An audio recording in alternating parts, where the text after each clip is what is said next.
Hi, everyone. This is Giselle Rivera Flores from Don't Touch My Podcast. And my lovely co-host, Jennifer Gaskin, is not here with us today.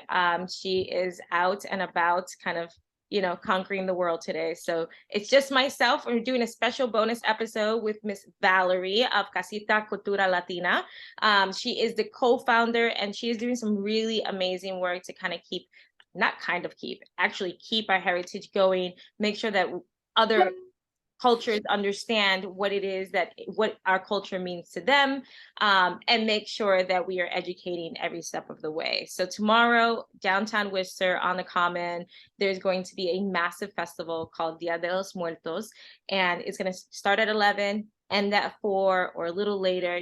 We're Latinos, it might go a little longer, but it's going to be an amazing event. And Valerie, I'd love for you to kind of explain to everyone, what is Dia de los Muertos? Sure. Well, thank you for having me. First off, Giselle, lovely to be here. And we are so very excited for Dia de los Muertos. Dia de los Muertos is a wonderful cultural celebration that is celebrated in my home country of Mexico, but that is also celebrated in about 10 other countries throughout Latin America. And it can be called Dia de los Muertos. It's called Dia de Finados in Brazil. It can be called Dia de Santos. And so it's also, for example, celebrated in Ecuador, where several of our co-founders are from. And it is about creating space, beautiful spaces, to connect with people who you have lost, right? To connect with loved ones. And the way that the Dia de los Muertos is celebrated is that we build an ofrenda where we celebrate our loved ones by placing a picture of them, by placing flowers, by placing items that are important to our loved ones, and by serving a little bit of food and a glass of water and some candles, and just using it as an opportunity, right, to remember, to be with, and to celebrate their lives. And so it's a really wonderful celebration that we hold every year. It isn't tomorrow, but because, we're in the United States and it needs to be on a weekend, it's taking place tomorrow. But if we were in Mexico or in one of the other countries where this holiday is celebrated, we would be celebrating it on the 2nd of November. But it actually works out because people start to build their ofrendas several days earlier. And so tomorrow, when we are celebrating, that's the day when most people will start to put together their ofrendas. And so it ends up working out really well.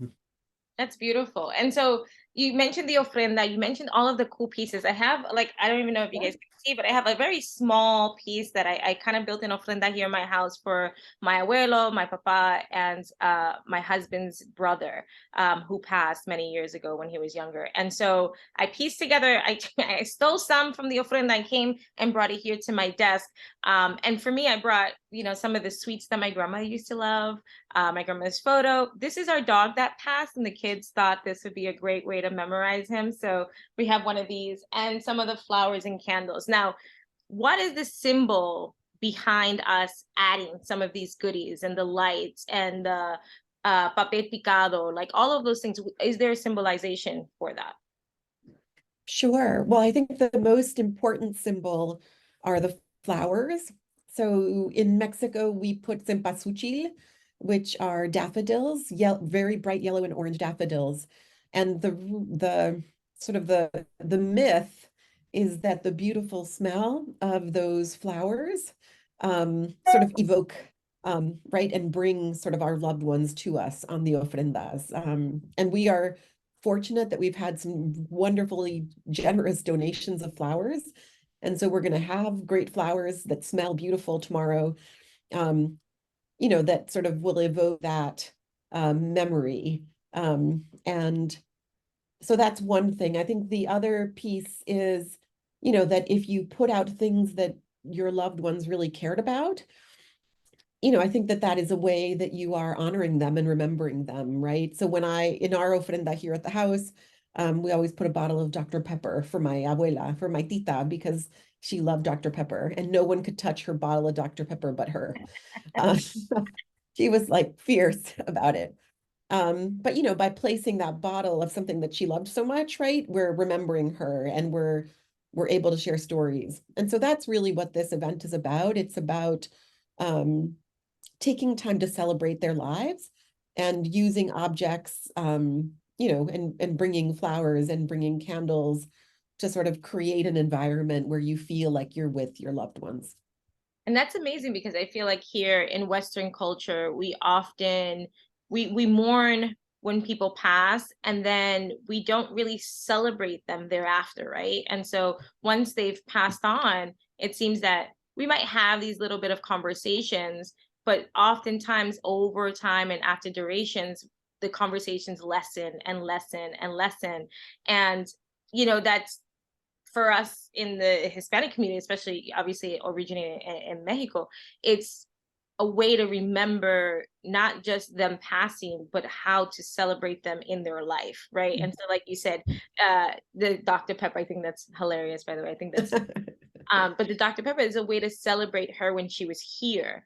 And like you said, it's a nice way to collaborate and make sure that, you are guiding them to where they have to go and bringing them peace, but also saying, hey, we're here. So we still love you and we still think of you. And I think that's amazing. So tell me a little bit more about tomorrow. Like, what does tomorrow even look like? I'm excited about the ofrenda. I can't wait to see the ofrenda. I know I've seen some beautiful art pieces that are going up, but give us a breakdown of what tomorrow is going to look like.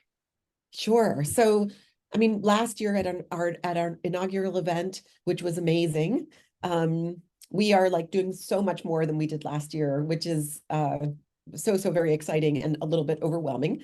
So we are going to be on the common because the weather looks great, and so that is great. So the ofrenda is going to be right behind City Hall, and it is massive. It's like 3 stories high and it is 380 feet wide. And my mother, Margarita, has worked so hard. So if you see her tomorrow, say hi. She is sort of the magic behind this beautiful ofrenda that we're going to build starting at 7 a.m. tomorrow morning so that it's ready for 11. Also on the common, we're going to have a DJ all day. We have Mariachis Guadalajara who's joining us.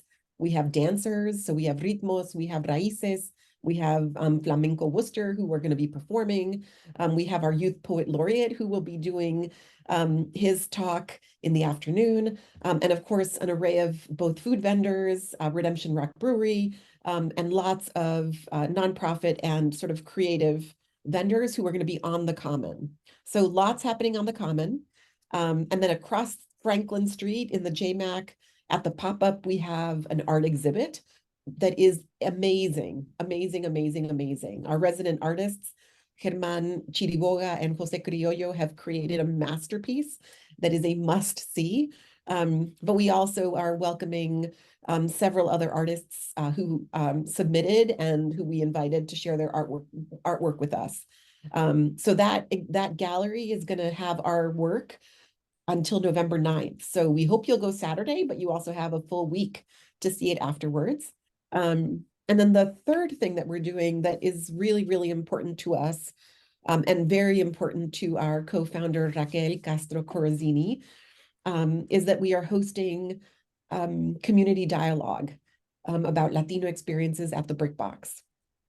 Casita Cultura Latina, we are a creative and cultural organization, but we are also a organization that is committed to honest and important dialogue about Latino issues. And so we're going to be hosting 3 conversations, one on health equity, and then 2 on Latinidad, right? What does it mean to be a Latina, a Latinx person?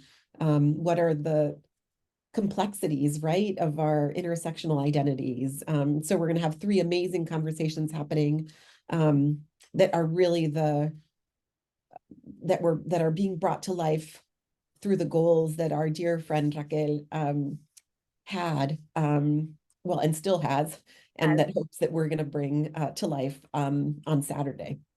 I am super excited. For one, I will be there. I'm so pumped and I can't wait to show this off on all of our platforms here at Don't Touch My Podcast. This is extremely important.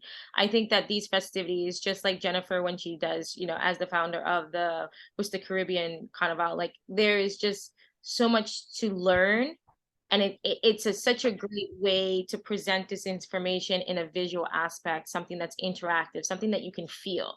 Because we can all read a newsletter, a Substack, an article, read a history book, but there's no feeling like walking into an event and everyone is just so excited to be there and so excited to learn and so passionate about what's happening. So I think if anyone wants to go out and learn, it really is through the immersion of cultural events like the one you're hosting tomorrow at Dia de los Muertos. So I'm super excited, Valerie. I'm so glad you were here today with us. And do you want to give a shout out to anyone? Do you want to say where to find you? Yeah, so I think first we can be found at Casita Cultura Latina on Instagram and on Facebook. I want to give a shout out to my Casita Cultura Latina crew, in particular to Raquel Castro Corzini, who is gaining strength every day, and for whom we're going to take tons of pictures tomorrow. So please, we have 3 photo stations throughout the common. So take pictures and tag us, Casita Cultura Latina. And we know that Raquel is going to be strong and back with us again next year. But we do this for her. And so to the rest of my crew, Gina, Germán, Laura, Michelle, and Joy, thank you for everything you've done. And to you, Giselle, for all of your help. We are super, super excited. And to my mom, who is like our silent, but like potent volunteer. We're so excited to see you all tomorrow. Yeah, by the way, your mom is like the secret sauce of the whole thing, I feel like. And if you guys are out tomorrow in the comment and you don't know Valerie's mom, just look for Valerie's twin. They're both beautiful.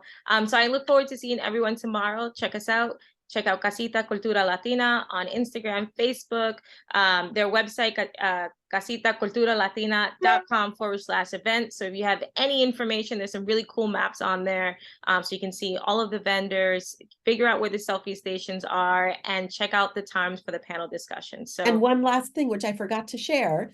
So our beautiful ofrenda, if you have a picture of a loved one who you would like us to honor, please bring your picture, because we want to have as many pictures of loved ones as possible. yes, that's a great one. Yeah, you heard Valerie. Bring your photos of your papas and your abuelas and whoever means the world to you that has passed on to another world. Let's help guide them to get where they have to go to their final resting place with pure happiness. So thank you. This was a special episode, a very quick episode of Don't Touch My Podcast. Check us out at don'ttouchmypodcast.com and all of the social media networks. See you guys next time.